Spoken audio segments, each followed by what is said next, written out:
It's the third day of Formula One testing in Barcelona as teams continue their preparations ahead of the new season that's now just under 4 weeks away. We can go live to Craig Slater at the Circuit de Catalunya. Morning to you, Craig. Who should we be looking out for today? Well, quite a change around amongst the top teams. Fernando Alonso continues his work for Ferrari, but Lewis Hamilton, Kimi Raikkonen, Sebastian Vettel, they all drop out to be replaced by Nico Rosberg. Mark Webber comes into the Red Bull, and Romain Grosjean in the Lotus. And Sergio Perez, his work is also done yesterday, and Jenson Button, he will make his first appearance of the week here in Barcelona, looking to build on a very positive day for Sergio Perez yesterday. He was the fastest car. In fact, his best lap time was quicker than last season's Spanish Grand Prix pole position lap time. So an impressive performance by McLaren. Perez said it was a major step forward from the first test in Jerez, but not very good conditions today, truth be told. It's cold, only 11 degrees, we've got cloud cover. It's not going to get much warmer, but at least it will stay dry for Jenson Button because rain is forecast tomorrow. Well, Force India have yet to confirm their driver lineup. When do we expect that to be resolved? Yeah, it's quite a long, drawn-out saga, this one. Most interestingly, Adrian Sutil will be driving in the car today. Now, you may remember that he ended his career, we thought his career was over pretty much a year ago, when he was convicted of GBH after an assault in a nightclub in Shanghai after the 2011 Chinese Grand Prix. He actually assaulted Eric Lux, the co-owner of what is now Team Lotus, but having missed the whole of last season, he is now a contender to be in the car alongside Paul di Resta. His rival for the place is Jules Bianchi.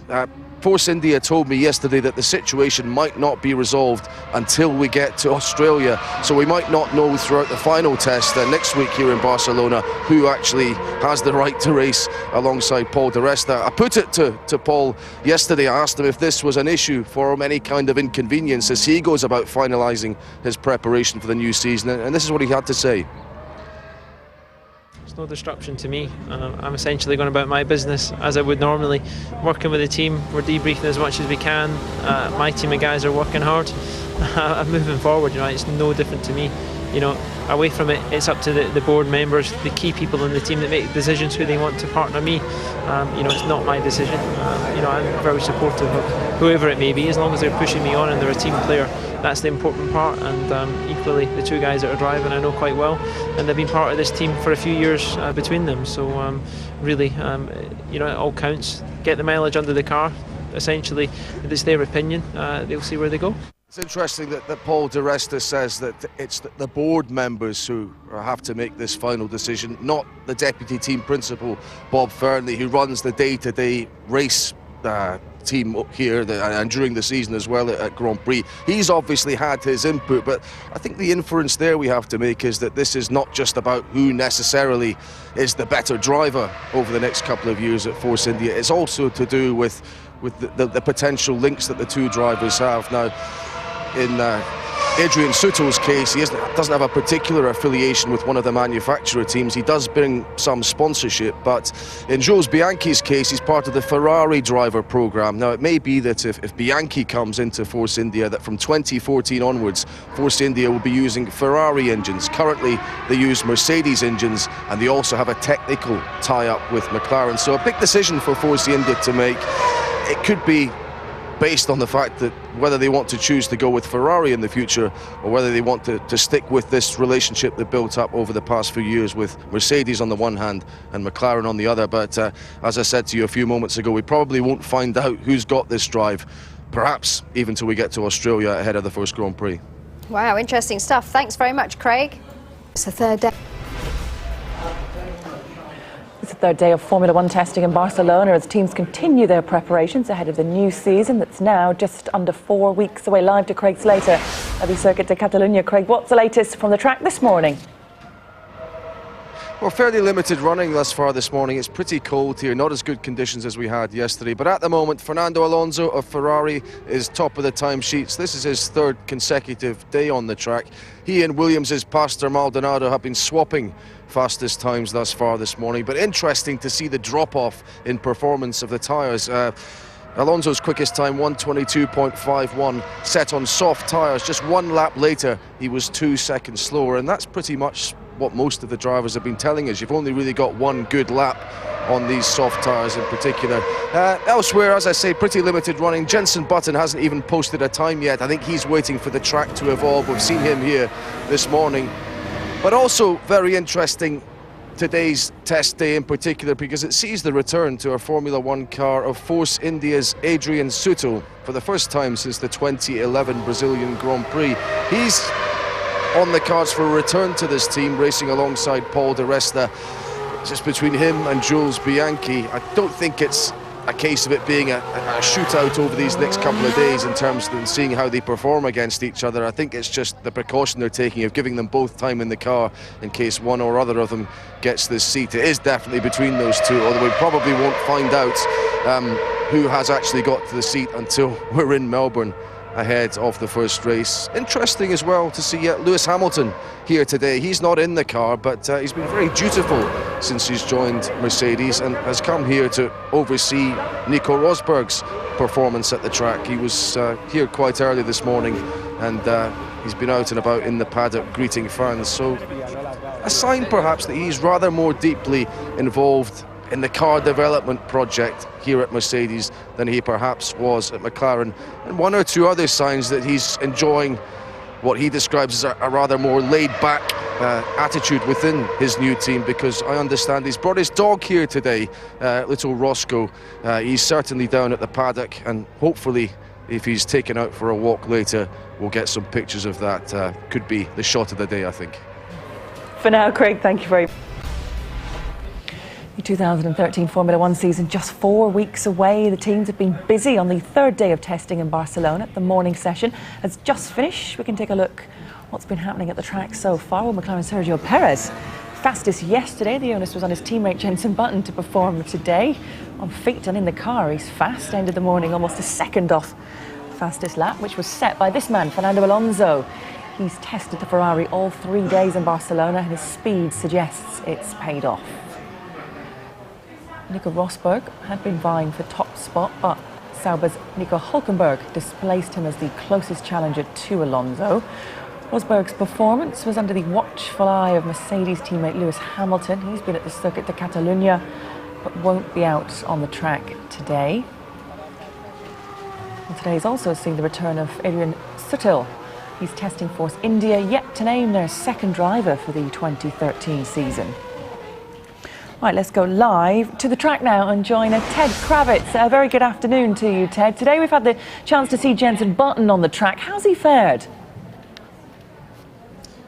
Jenson Button hasn't done too badly. If we're looking at the timesheets, he's currently 6th fastest, but times don't really mean anything because teams can be using different levels of fuel load. Of course, the heavier fuel load means that you'll just go slower around the circuit, and they're using different tyres as well. So that fastest time for Fernando Alonso's today was set on the quicker soft tyre, whereas Jenson Button has been using the medium and the hard tyre for most of the day. But Button's been doing some just basic setup work on the McLaren. There does seem to be inherent speed in the McLaren, but Jenson will want to just tailor it towards his liking between now and the third test, not just over a week away. Force India, I mean, they're yet to complete their driver lineup. Adrian Sutil out for them today. Do you think this has helped his chances? I think it has, because what today's performance by Sutil has shown is that even after over a year away from Formula One, not driving Formula One for over a year, he's still on the pace. That was quite a good lap by him. He's solidly in the midfield around a 1:22, whereas the fastest lap of the day so far is Fernando Alonso, as we've already said, on a 1:21. So it's quite a tough track on the driver's neck, this circuit to Catalunya. A lot of high G-force loadings, and for Sutil to come back, he's obviously kept himself in very good shape. To come back and be immediately competitive in the midfield shows that he's a serious contender for that Force India drive. The question remains, with his criminal conviction for assault in China over a year ago, whether he will be allowed into a lot of the countries that Formula One visits, given the immigration regulations. But I've checked with his manager. the quotes coming out from his manager, Manfred Zimmermann, is that he's assured Force India that that won't be a problem for Adrian Sutil. We will see if he gets the seat or whether Jules Bianchi, the Ferrari-supported young driver, will get it instead. And Lewis Hamilton, he isn't driving today. We've seen quite a lot of him around the track. Is it unusual for him to have such a presence when he's not driving? Well, no, normally if a driver in a team isn't driving on a certain day, and they split it 50-50 because it's the fairest way to do that, they just sit in the briefing rooms and look at all the data coming in from what the other driver is doing on track. But Lewis Hamilton has been doing photo shoots, he's been out walking his dog Roscoe in the paddock today, and he's been up doing little bits and pieces with broadcasters such as us on Sky Sports F1 HD. So he's been making good use of his time off, but he'll be paying close attention to what Nico Rosberg is doing, not least because the weather forecast for tomorrow is expected to be more of this, of overcast conditions and even rain. So Lewis Hamilton might not get much running, dry running, certainly tomorrow. He will want to test the car in the wet though, to see how it handles and how the new wet tyres go. And Ted, Fernando Alonso's name at the top of the timesheets. How much can we read into this week? Well, I think the interesting thing really is to look at what Red Bull are doing, and this is why we're outside their garage. And not 3 or 4 months ago, this car, last year's car, the RB8, was winning the World Championship. Now, no secrets about this. They're quite happy to show it to the public, except for some secret bits that they have covered up with gaffer tape on the side, which I thought was nice and high-tech Formula One for you. But the new car, the RB9, is safely and securely behind these barriers. So that's really where the secrets are in terms of this year's Red Bull Challenge. I think Red Bull are looking very comfortable. Whenever we've spoken to the drivers, Mark Webber and Sebastian Vettel, they've said the balance of the car is good, the handling is good, the sensation that they get from the car back through their hands feels good. So when they're saying that, we know that they're already starting from a pretty good base. I think they have to be favourites for the season ahead. Ferrari will be in there more or less, and today's time will just confirm that they're in there with a chance, but I still think Red Bull are favourites. Yeah, good job. You're nice and tall, Ted. You can just peek over those barriers. Thank you very much. The Ferrari's Fernando Alonso has finished top of the timesheets on day 3 of testing in Barcelona. Alonso was fastest in both morning and afternoon sessions and was the only driver with a lap time under 1 minute 22 seconds. His closest challenger was Sauber's Nico Hülkenberg. He finished less than 0.03 of a second behind the Ferrari. Well, Nico Rosberg had been vying for top spot in the morning session, but he fell off the pace and ended the day 4th quickest. McLaren's Jenson Button was 7th fastest around the Circuit de Catalunya, but was using the slower, hard compound tyre. And so too was this man, Mark Webber. The Red Bull driver finished today 9th quickest. And day 3 also saw the return of Adrian Sutil. He was testing for Force India, who are yet to name their second driver for the 2013 season, and he finished 8th quickest. What today's performance by Sutil has shown is that even after over a year away from Formula One, not driving Formula One for over a year, he's still on the pace. That was quite a good lap by him. He's solidly in the midfield around a 1:22, whereas the fastest lap of the day so far is Fernando Alonso, as we've already said, on a 1 minute 21. So it's quite a tough track on the driver's neck, this Circuit de Catalunya. A lot of high G-force loadings, and for Sutil to come back, he's obviously kept himself in very good shape. To come back and be immediately competitive in the midfield shows that he's a serious contender for that Force India drive. The Ferrari's Fernando Alonso ended his final day of the first week of pre-season testing in Barcelona by posting the fastest time at the Circuit de Catalunya.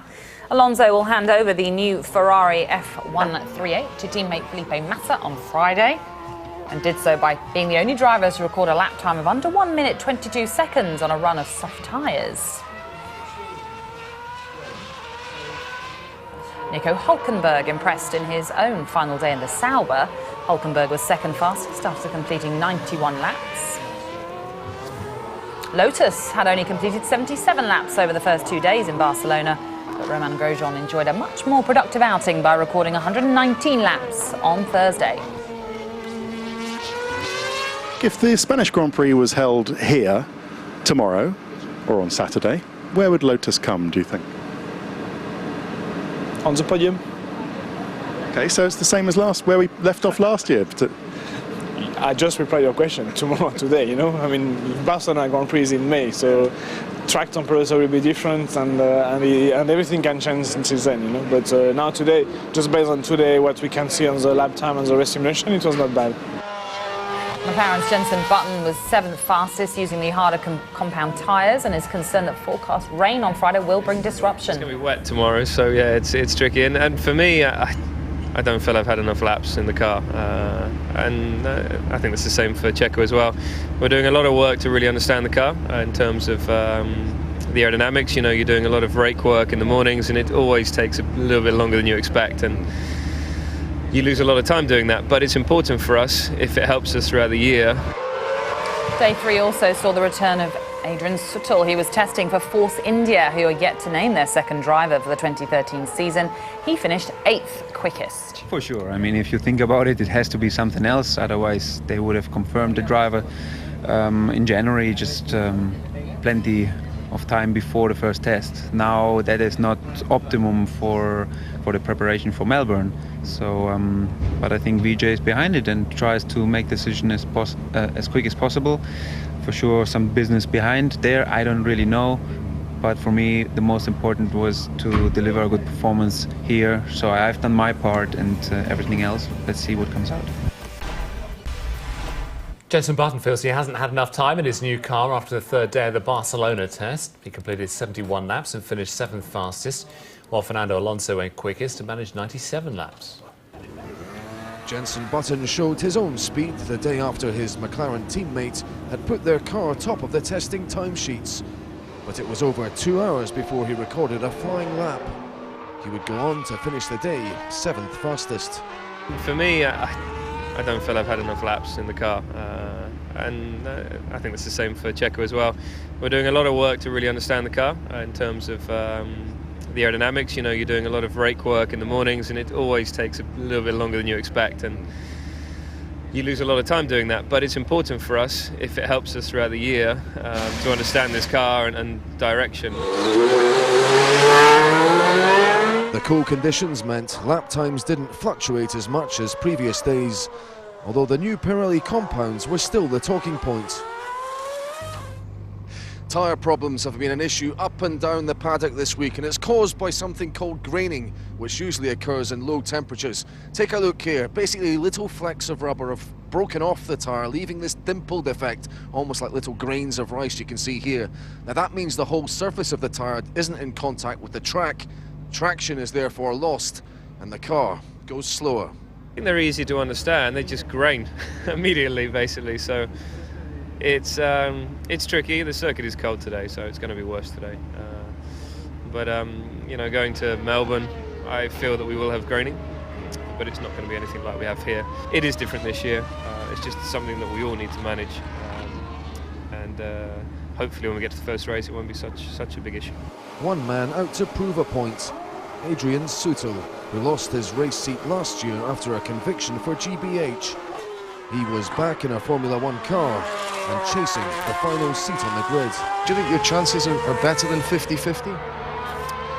It depends. Some say 60-40, some opposite. I don't know. So I just take that day as a chance to show that I'm still quick and see what comes out next week. Hopefully there's a decision.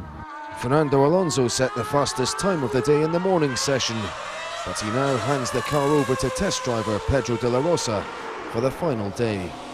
Craig Slater, Sky Sports, Barcelona.